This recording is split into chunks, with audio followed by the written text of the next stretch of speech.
Hello and welcome. Today we're diving into a common congenital heart defect, ventricular septal defect, or VSD. We'll explore what it is, why it happens, how it affects the heart, and the options available for treatment and management. VSD at its core is a hole in the septum, the wall that separates the two lower chambers of the heart, the right and left ventricles. These holes typically arise during fetal development. While the exact cause is often unknown, several factors are thought to play a role, including genetic predispositions, chromosomal abnormalities like Down syndrome, and environmental factors during pregnancy, such as maternal infections, exposure to certain medications, or alcohol use. The presence of a VSD disrupts normal blood flow. Normally oxygen-poor blood flows from the right ventricle to the lungs, while oxygen-rich blood flows from the left ventricle to the body. With a VSD, some oxygen-rich blood from the left ventricle leaks through the hole into the right ventricle. This extra blood then gets pumped to the lungs, causing the lungs to work harder.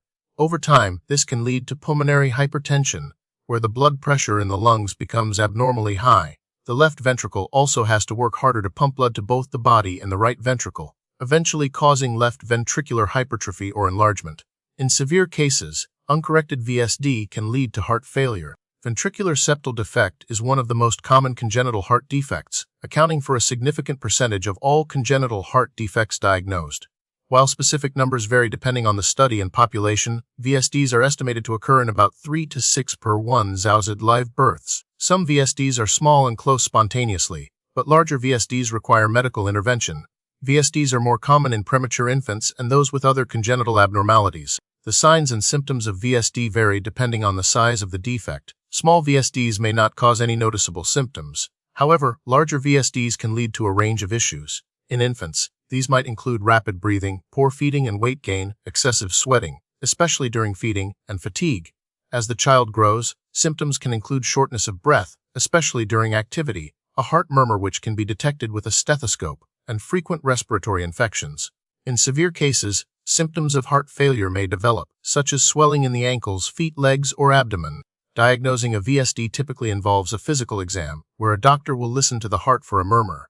If a VSD is suspected, further tests are usually ordered. An echocardiogram, which uses sound waves to create images of the heart, is the primary diagnostic tool. It can reveal the size and location of the defect. An electrocardiogram, or ECG, measures the electrical activity of the heart and can detect any abnormalities. A chest X-ray can show if the heart is enlarged or if there is excess fluid in the lungs. In some cases, a cardiac catheterization may be necessary to measure pressures in the heart and lungs. VSDs can be classified by their location in the ventricular septum. The most common type is a paramembranous VSD, located near the valves in the center of the heart.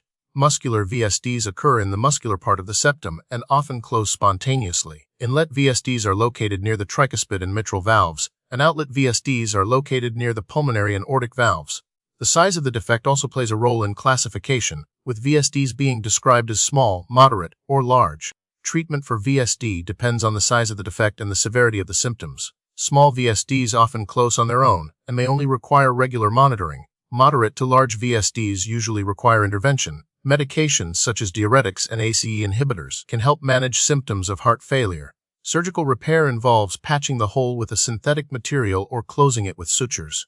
This can be done through open heart surgery. Alternatively, a catheter-based procedure can be used to close the defect with a device delivered through a blood vessel. The choice of procedure depends on the location and size of the VSD, as well as the patient's overall health. While it's not always possible to prevent a VSD, certain measures can reduce the risk. These include ensuring the mother receives proper prenatal care, avoiding alcohol and smoking during pregnancy, managing pre-existing medical conditions like diabetes, and avoiding exposure to certain medications or infections known to cause birth defects. Genetic counseling may be recommended for families with a history of congenital heart defects. The prognosis for individuals with VSD is generally good, especially with early diagnosis and treatment.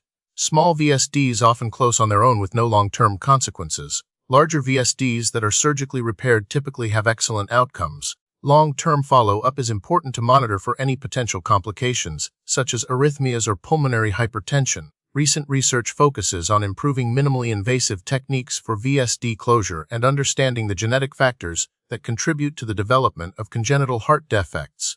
This research will hopefully lead to more effective prevention and treatment strategies in the future.